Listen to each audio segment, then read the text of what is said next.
The employees were told to evacuate the building and meet in a parking lot down the street. Now the problem was, on a cold, windy March morning, they didn't even have time to grab a coat. You can see the task force website already has a section for schools, but they'll soon create an online forum just for school resource officers. While state budget cuts and the loss of 3 sports teams has negatively affected students' morale, it has done one positive thing. That's brought students together with one common goal: to fight for their education. Custom Classics Body Shop donated about $1,200 worth of service for the car, which includes Kevlar panels and additional LED lights for safety. The Postal Service says it's consolidating mail processing and distribution operations from this facility to its facility outside of Harrisburg in Dauphin County. It's not too early to look for standing water on your property that might produce mosquitoes. Take this pan, for example. If you have it, just dump it out. Today, the State Police Commissioner stressed the need for a funding increase for crime labs. I'm Gardner Reed in Harrisburg, and we'll give you more on exactly what he'd like to see in a moment. If you had flooding in your home in September, you may experience some problems this spring. I'm Gardner Reed in Lancaster. We'll take you inside this home to show you what to look for. The National Weather Service hopes that the new warning language will help people take necessary precautions before it's too late. We can do that next.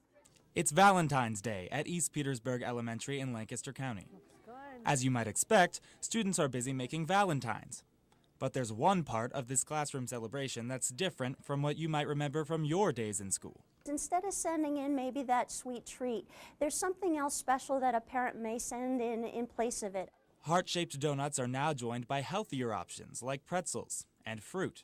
The school's principal says starting at the beginning of the year, they changed the rules for holiday parties and in-class birthdays. What we've done is we've created kind of that balance whereby we have a healthy snack, a sweet snack, and a salty snack. The new policy does take some getting used to. Many parents have fond memories of class parties centered around sweets. You think about your class parties and the big cupcakes and the cookies that came in and things. You kind of have to realize that times change and we know more about health and nutrition now. In fact, some parents have decided to avoid snacks altogether, sending along small gifts, like bookmarks or erasers, for the entire class instead. Parents have gotten very creative in still celebrating their children on their birthdays, but it has reduced our classroom disruptions in terms of sweet treats taking up a large portion of our time. I think it's a good thing to teach kids that socializing and having a fun time doesn't always have to represent overindulging in things that aren't necessarily healthy for you. Learning to love Valentine's Day in a different way. In Lancaster County, Gardner Reed, News 8.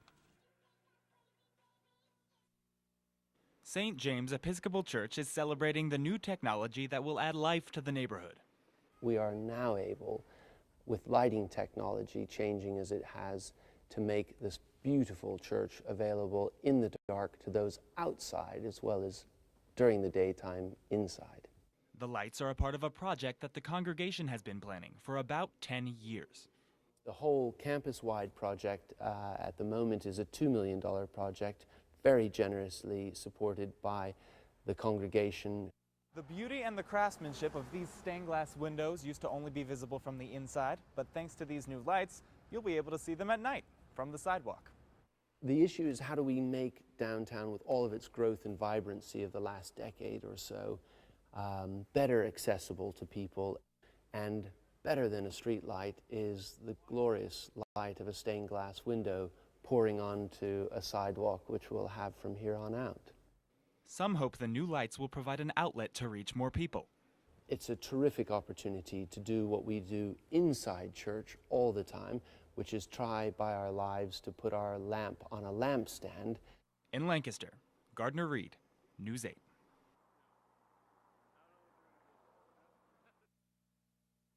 People who live in Ephrata's Brookfield Estates never had much to complain about before.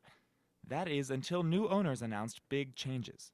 Neighbors that get along with great around here. The landlord's a different story. According to new rules for the community, some homeowners have to install peaked roofs and vinyl siding, and the mandate has some worried if they can afford to stay. My mom gave me the trailer because she wanted to make sure I always had a place to live. Some residents who have lived here for decades feel that the new owners aren't leaving them with many options, except to move off the property. A lot of them just gave up their trailers and moved out. But for some, leaving is not an option. I would love to be able to keep the trailer here. I mean, I think it's a nice community. The people in it are nice. It's just everybody's scared right now and angry. Not knowing what the future holds for them or their homes. I don't know how it's going to turn out. In Lancaster County, Gardner Reed, News 8.